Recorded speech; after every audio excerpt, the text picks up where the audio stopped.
Farem una mica de concurs per mirar de no cremar-nos aquí davant del sol i m'agradaria que diguéssiu totes aquelles persones que esteu aquí i que sou de Reus. I ara podríem fer un miniconcurs i diríem quina és la persona més important de la història de Reus i aquí no, però fora d'aquí la gent diria el general Prim. Evidentment, té la millor plaça de la ciutat dedicada amb un cavall en posició d'atac i amb una sèrie de quadres a baix on s'explica les seves proeses, bàsicament resumides en allò que penja de la sala de plens de l'Ajuntament de Reus. El seu sable amb què es dirigia a les tropes, diguem-ne, marroquines per combatre-les, bàsicament per mantenir el domini d'unes famílies catalanes, 2 o 3 només, damunt de les mines del Marroc. El Marroc era un protectorat, una colònia, i aquest militar que tenim aquí es dedicava a controlar la colònia. Per això és el principal reusenc de la història de la ciutat.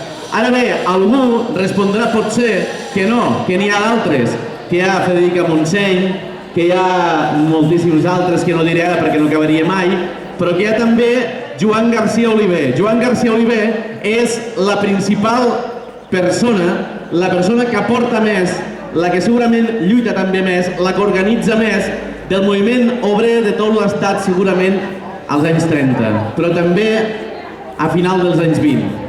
I és un senyor que continua oblidat a Reus bàsicament perquè era obrer. A l'explicació d'abans hi havia, penso jo, no en tinc ni punyetera idea, un petit error. Es deia que després de la construcció del moviment obrer s'arribava al 14 d'abril. Doncs no, senyors. Aquesta no és la fita més important del moviment obrer en aquest país.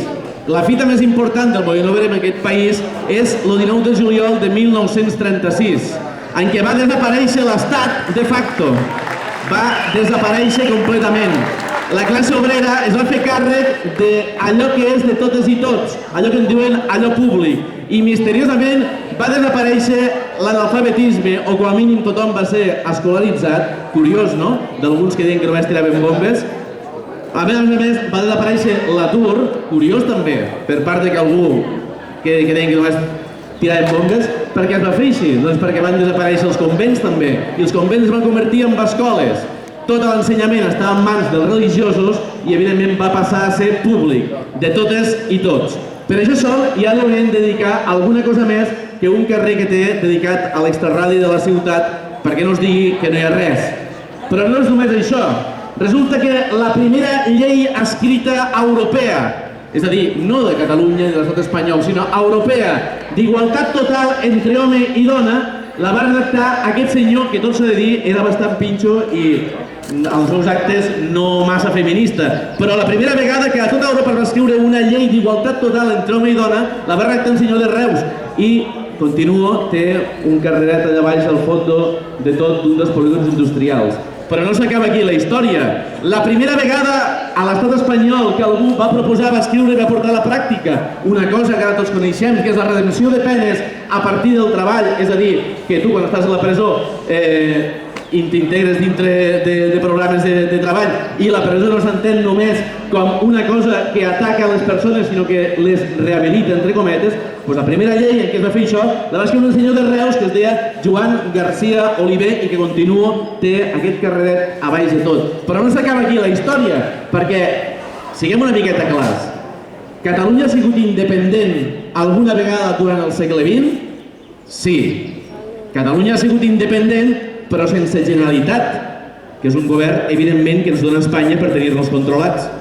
El govern de Catalunya es deia Comitè de Milícies Antifeixistes i durant pràcticament una sèrie de mesos va exercir la independència de facto, és a dir, allò que se'n diu l'ordre públic, l'exèrcit, la sanitat, l'educació, tot allò que els independentistes anomenen independència. Per què?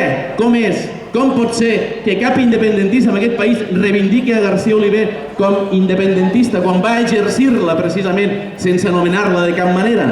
Doncs segurament perquè tenim la història una mica rovellada i la interpretem més a partir de les paraules que ens expliquen la història que no pas a partir d'ella mateixa.